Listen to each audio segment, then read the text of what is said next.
तो अभी तक हम प्रोग्राम कैसे लिखना है सी में ये जान चुके हैं।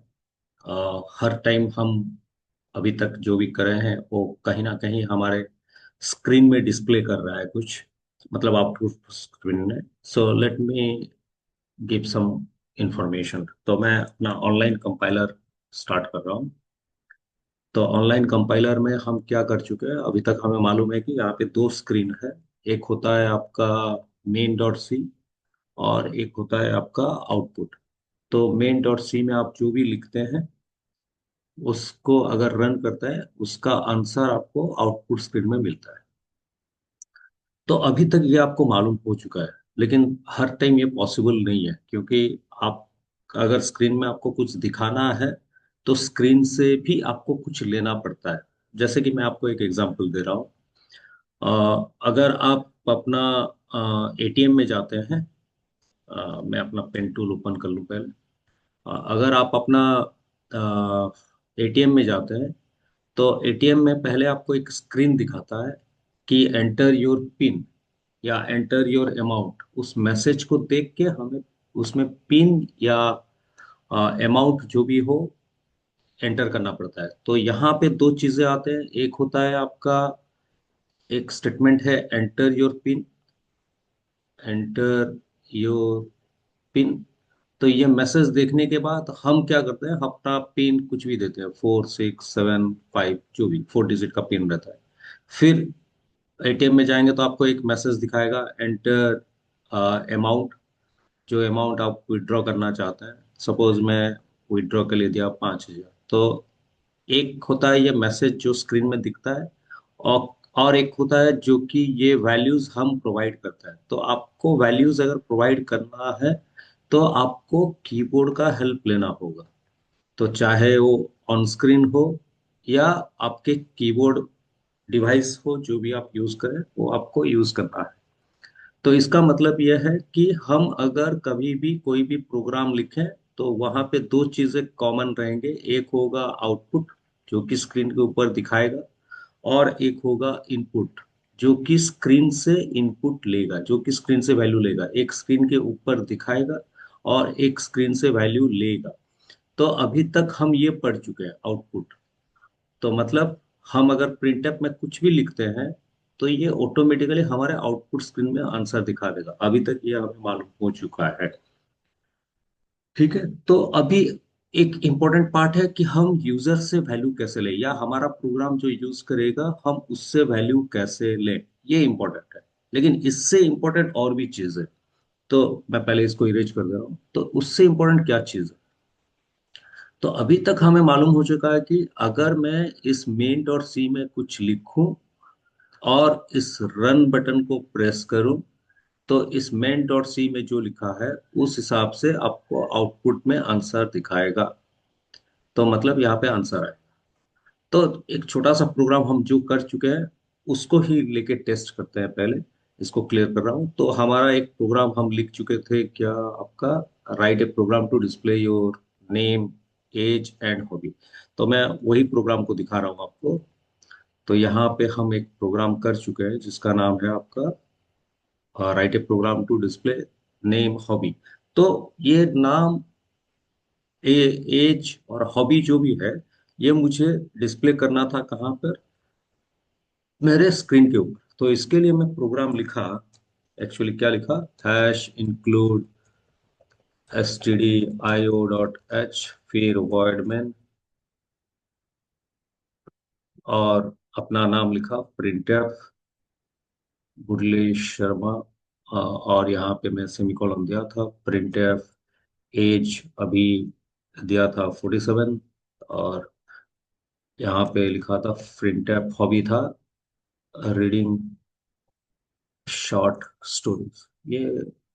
ये इंफॉर्मेशन मुझे दिखाना था। तो मतलब ये है कि अगर मैं इसको रन करूं और आगे बढ़ूं, रन करने के बाद एनालिसिस करूं, तो ये एनालिसिस बोलता है कि आप जो प्रिंटफ में लिखते हो वही आपको यहाँ दिखाएगा। मतलब यहाँ पे दिखाएगा बुल्ले शर्मा, और हम पढ़ चुके हैं स्लास एन नहीं दिए हैं, मतलब ये क्या करेगा 47 भी यहाँ पे दिखाएगा और रीडिंग शॉर्ट स्टोरीज भी एक ही लाइन पे आएगा, ये हम पढ़ चुके हैं ऑलरेडी, है ना।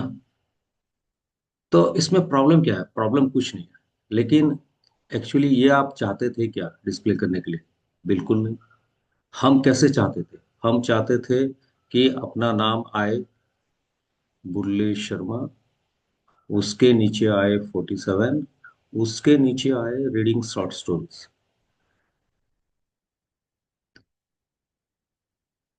ये मेरा इंटेंशन था इस तरह डिस्प्ले करने का, ये मुझे चाहिए था। तो अगर ये चाहिए था आपको या मुझे चाहिए था, तो मैं इसको कहाँ पे लिखा था क्या ये मुझे चाहिए बोल के? कहीं नहीं लिखा था, और ये मेरे ब्रेन में फिट था। तो ये एक इनिशियल लेवल में कॉम्प्लिकेसी या प्रॉब्लम क्रिएट करता है। तो आपको जानना हमेशा चाहिए कि आप क्या डिस्प्ले करना चाहते हैं। अगर आपको वो आ गया, फिर आप उसको देख के प्रोग्राम लिख सकते हैं। तो मैं इसको फिर इरेज कर रहा हूँ।